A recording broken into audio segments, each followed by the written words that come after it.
This is Orson Welles, speaking from London.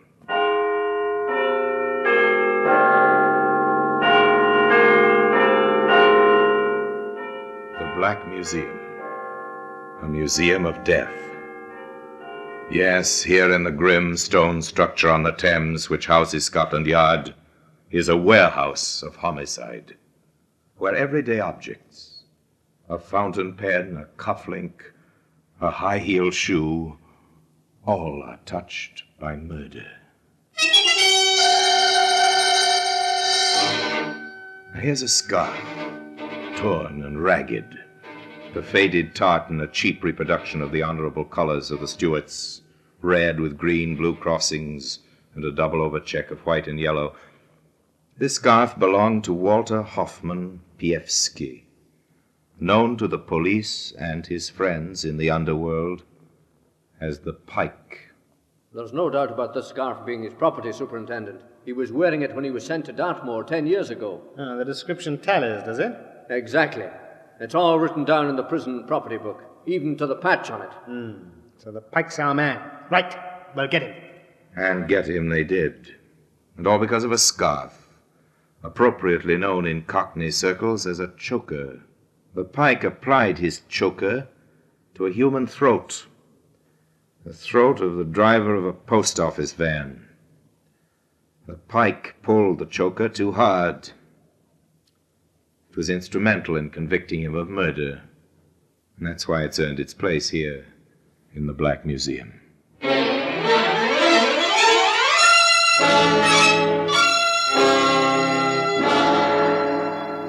From the annals of the Criminal Investigation Department of the London Police, we bring you the dramatic stories of the crimes recorded by the objects in Scotland Yard's Gallery of Death, the Black Museum. In just a moment, you will hear The Black Museum, starring Orson Welles.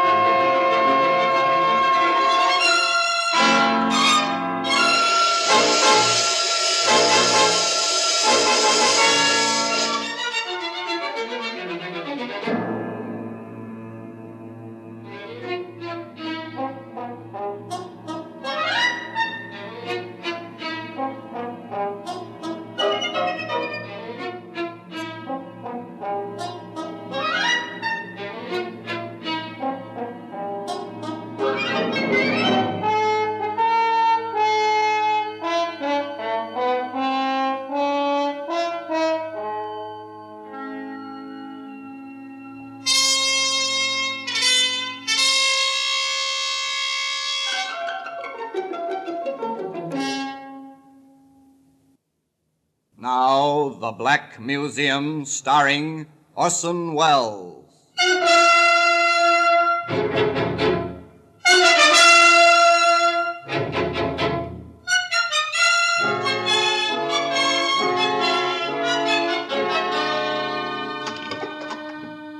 Well, here we are in the Black Museum.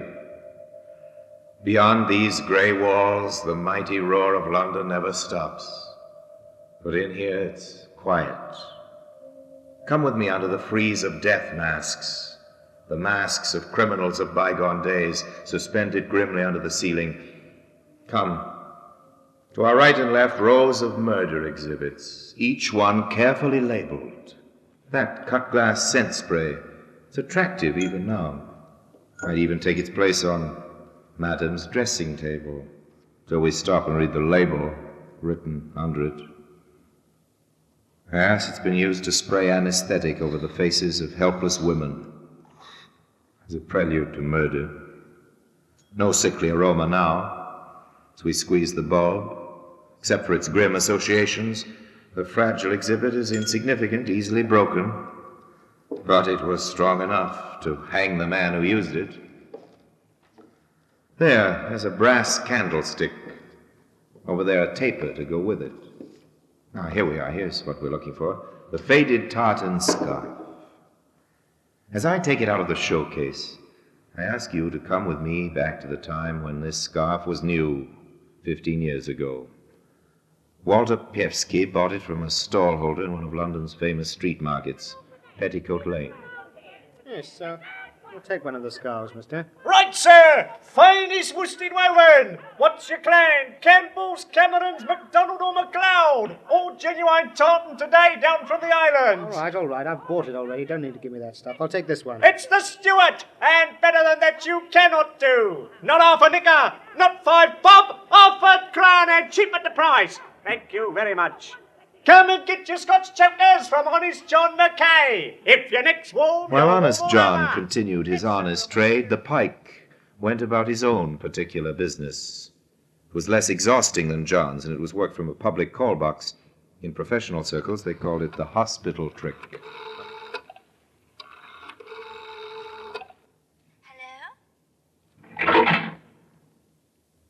Hello? Is that Mrs. Peterson speaking? Yes, who's that? The London Hospital here, Mrs. Peterson. Hospital? Why, what's happened? Oh, there's no need for immediate alarm, but I'm sorry to say that your husband has met with a serious accident. Oh, Bill? Is he hurt? Oh, no, what's happened? He was knocked down by a bus in the Whitechapel Road about half an hour ago. A mean, crude trick. But more often than not, it worked. While the stricken woman hurried to the hospital to find the husband, who of course was not hurt at all, the pike would visit her house. With the coast clear, he would help himself to whatever he could lay his hands on and get out before the bewildered woman returned.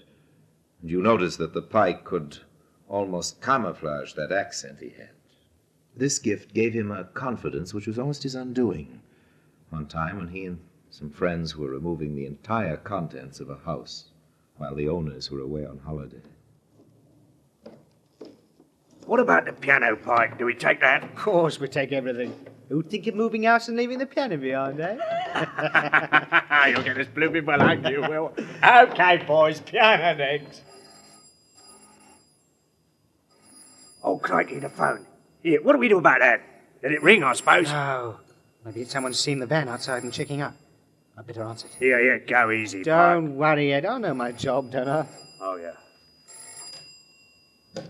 Hello? Is that Mr. Wilson?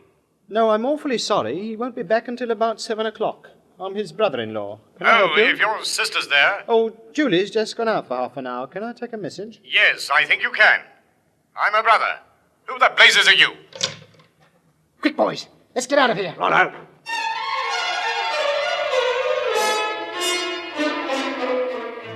So the piano was left behind after all. But Pike got away with most of the household belongings, and observe, not only were his operations becoming bolder, but he had planned his action carefully. He even knew that Mrs. Wilson's first name was Julie, but he didn't know she had a brother. That must have shaken him, because from then on he changed his tactics.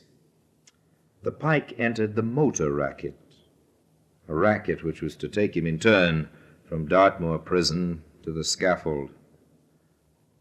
But in his early days as a motor thief, there was still a trace of strange humor about his work. The padlock car was a case in point. Who's that? Okay, Eddie, it's only me. You wouldn't go reaching for a gun when Parky walks in on you. Oh, I'm sorry, Pike, gets me nerves. Well, relax. Now listen to me, I've got a job for you. Nah, I'm laying off for a bit. Okay, well, who pays the rent? Oh, I'm only going in for the small stuff. Well, this is a small job I'm offering you. What is it, busting into the Bank of England, eh? No. It's a simple matter of knocking off a nice new motor. Well, what's the dope? Well, it's this way. The car belongs to a fellow named Lambert who lives at 14 Graysdyke Crescent. See? He can't get it into the garage beside the house on account of it being too big. Why didn't the mug measure it before he bought it? Well, that's not our concern. He locks the car up at night, and I've obtained a duplicate set of keys. Oh, nice work, work. Yeah, what do you want me in on the job for? You can do it yourself. Oh, there is a little complication. Oh, I thought there would be. This fellow Lambert is like a mother with a child over this car. He fixes it to a lamppost every night with 2 big padlocks and a double chain. Wonder he doesn't put a nappy on it, too. Well, what do we do? Take the lamppost as well as the car? Well, before I tell you, are you in with me? All right, Pike, I'm in. Then listen to what I tell you. In the early hours of the following morning, the Pike and his assistant went along to Graysdyke Crescent, and there, sure enough, chained to the lamppost outside number 14, was a fine new motor car, its cellulose and chromium work glinting invitingly under the lamplight. What did I tell you? We can clean up $4.50 on this, and all we've got to do is to remove the back wheel, which is chained to the lamppost. We put on the spare and we're away. Okay, Pike. Let's get cracking. The offending wheel was removed from the axle and left, still chained, to the lamppost. And by the light of the helpful rays from above, the spare wheel was bolted on, the tools were replaced in the boot, and the two men climbed into the car. I hope that ignition key of yours works, Bart. Of course it works. I tried it out last night. Ah, good for you. And here we go.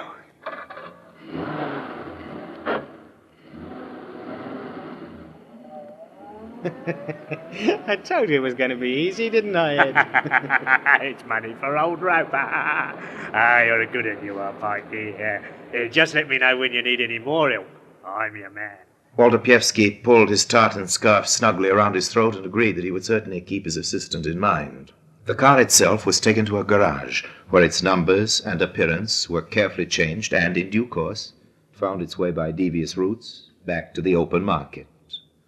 The Pike, of course, had to split the profits, which hurt him, so on his next job, he decided to work alone. And it was the next job which put him on the long, long walk which was to finish on the scaffold. Now, what's the number of that garage? Ah, here it is, I've got it. If this works, Park, my lad, you're in the money. But it all depends on how good I can sound on the phone. I'll copy my father's voice, rest his soul. Here we go.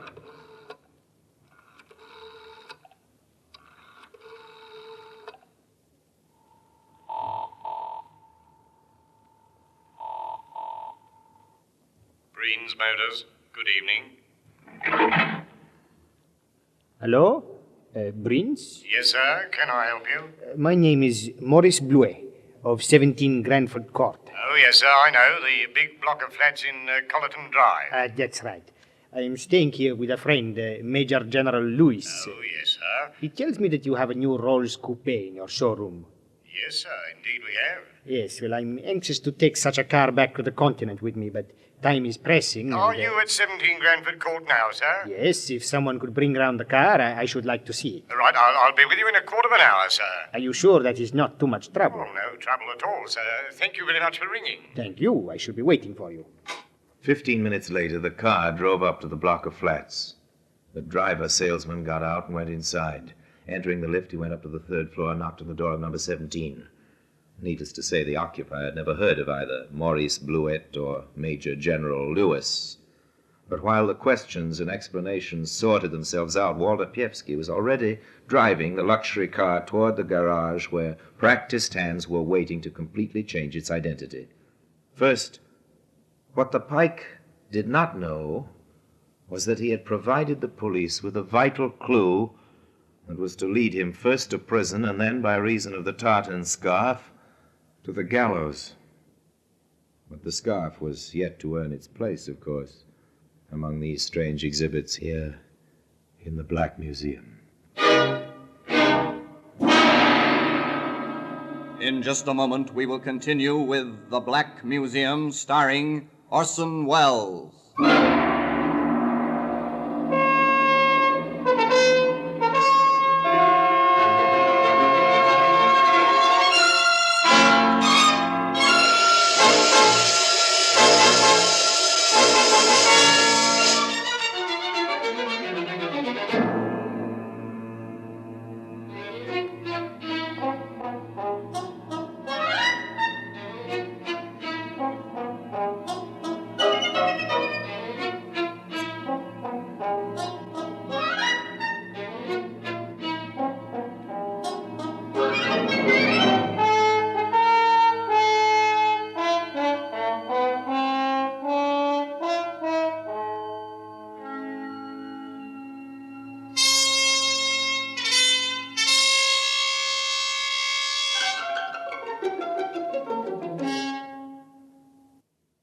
And now we continue with The Black Museum, starring Orson Welles.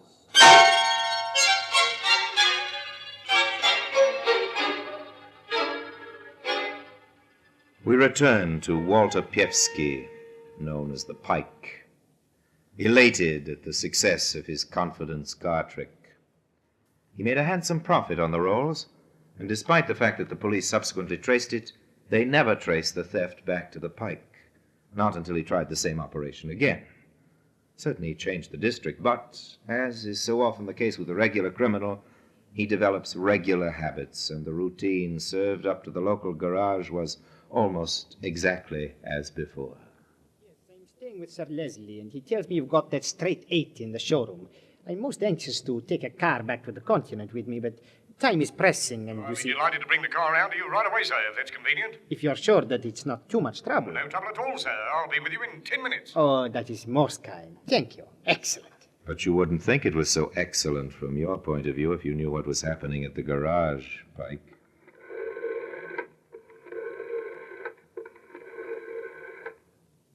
Hello? Give me the police. Is that Scotland Yard?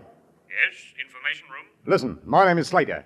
I run a garage, Carlsbrook Street, North 1. Yes, sir. A few weeks ago, the local police warned me about a car thief who worked a telephone trick, asking salesmen to take cars round to fake addresses for inspection. He just rung you, has he, Mr. Slater? Yeah, it might be him, or it might be genuine. But he asked me to take a car round to 21 Golston Court, Carimar Street. On the advice of Scotland Yard, Mr. Slater took the car to Golston Court. To make it easier for the thief, he left the doors unlocked and went into the building.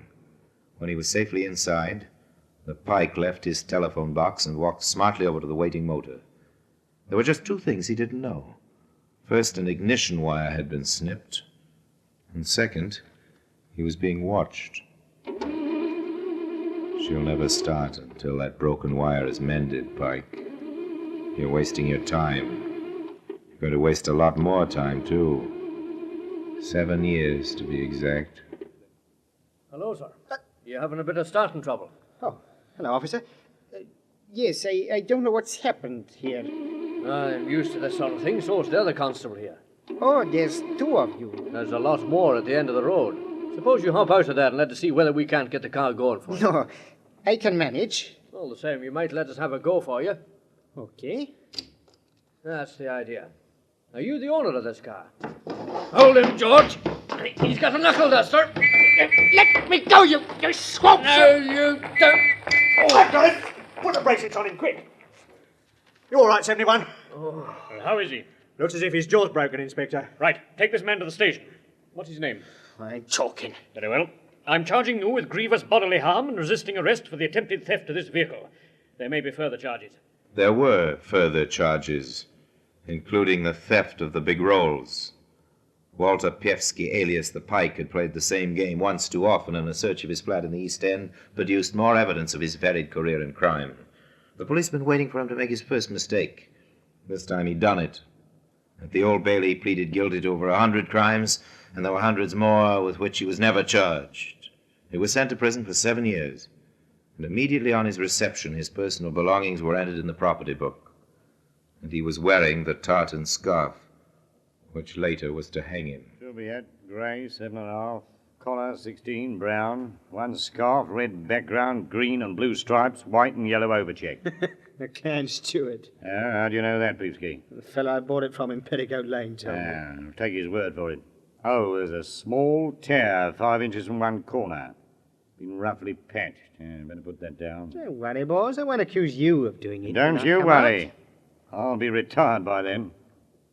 1 pair leather gloves, size 8. 1 pair black socks, 10. Brown shoes, neat.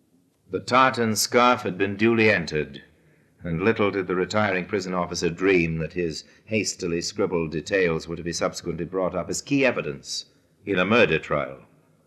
But Piewski signed the list of his personal property, and for the next 7 years he was a guest of His Majesty's government in the most famous prison in England, Dartmoor.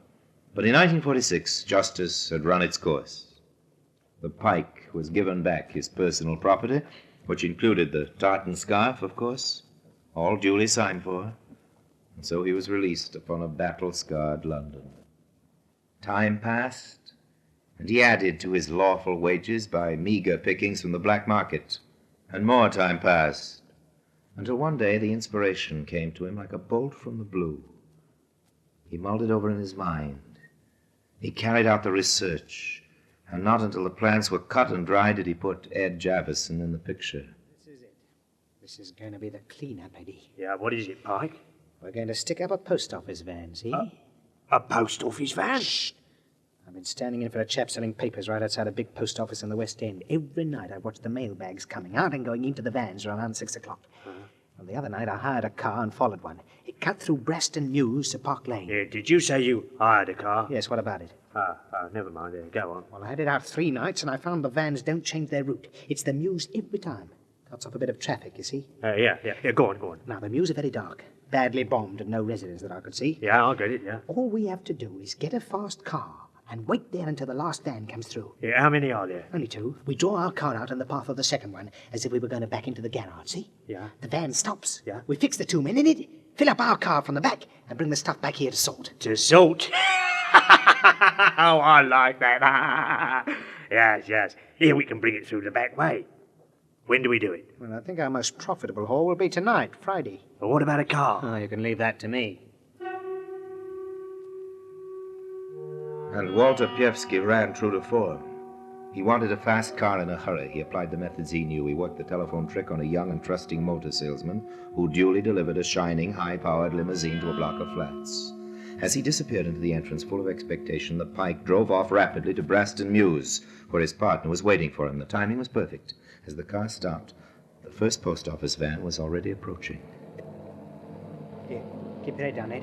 Here it comes.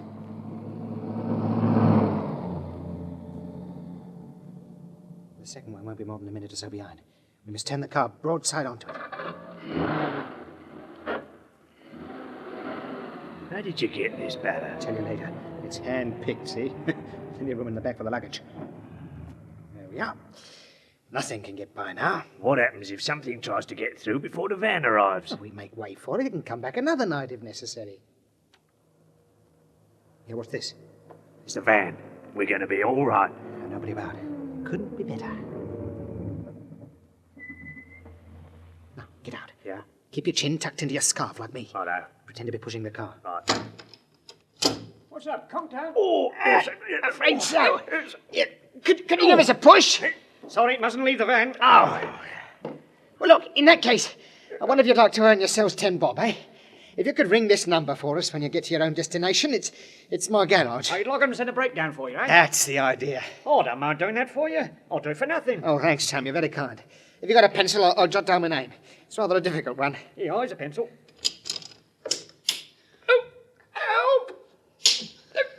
Dirty thieves! Oh, That's got the both of them. Good. We'll start getting the bags out, quick. No, you don't. I'll shut you up, you snivelling idiot. I'm choking. The skull's choking me. Here, quick with the bags, Ed. Oh, no, here they come. I'm going. You'll swing for it. Start getting the stuff in the car. Okay. Right.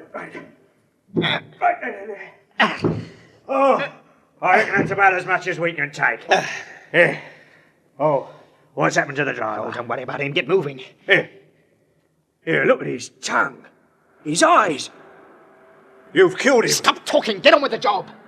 There's a car coming. They've got us in their headlights. It's the cops. Well, let's get out of here.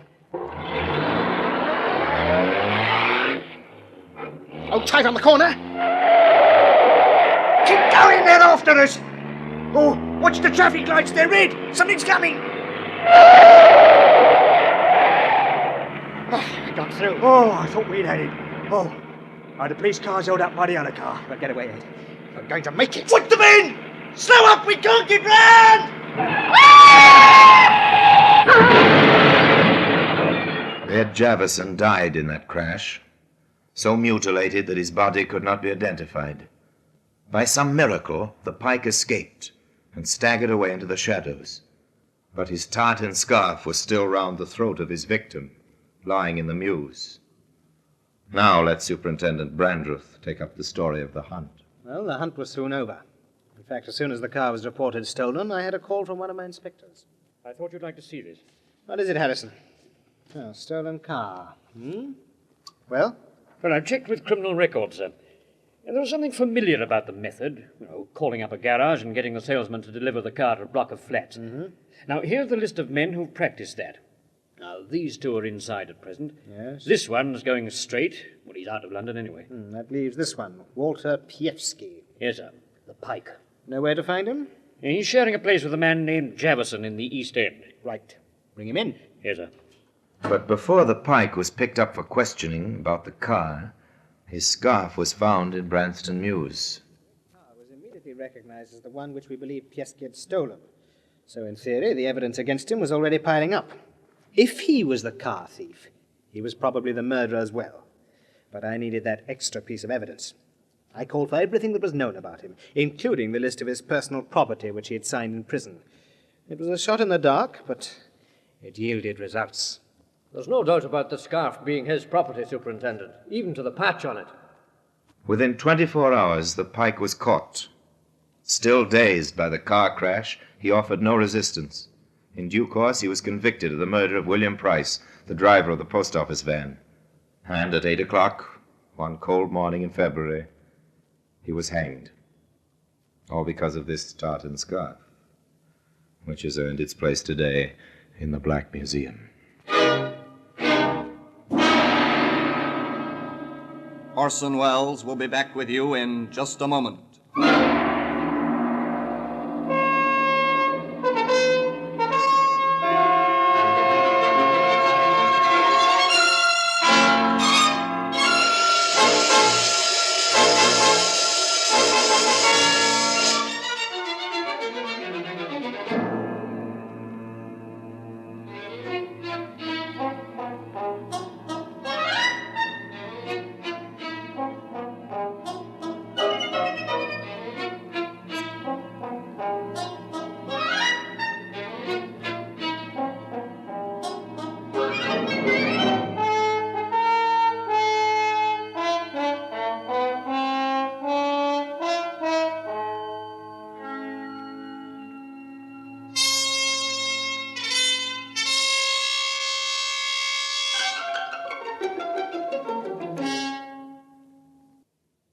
Now here in person is Orson Welles.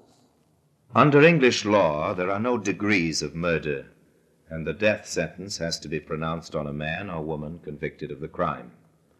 Recommendations to mercy by the jury are always carefully considered. But in the case of Walter H. Piewski, no such recommendation was made. The evidence against him was unshakable, and on the eve of his execution he reproached himself bitterly, not for the death of his victim, or even his unfortunate partner, but for two other reasons. The supreme crime of murder had brought him no profit, and as his last hour approached, he became increasingly angry at his own forgetfulness. Ah, yes, they usually overlook something. And that's why the faded piece of tartan has earned its place here among the other exhibits in the Black Museum. Now, until we meet again in the same place for another story about the Black Museum, I remain, as always, obediently yours.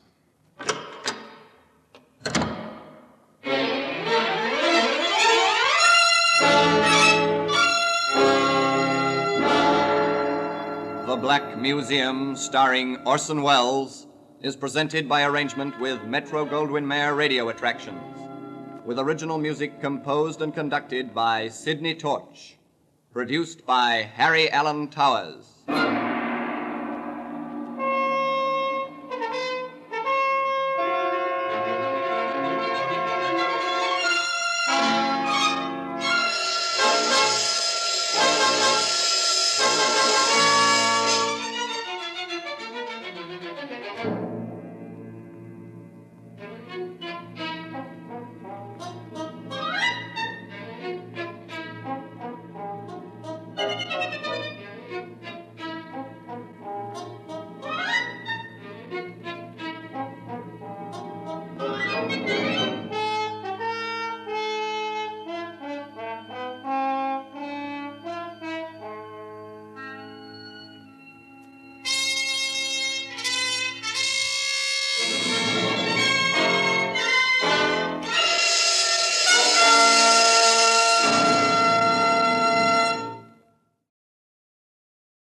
Till we meet again in the same place for another story about the Black Museum, I remain, as always, obediently yours.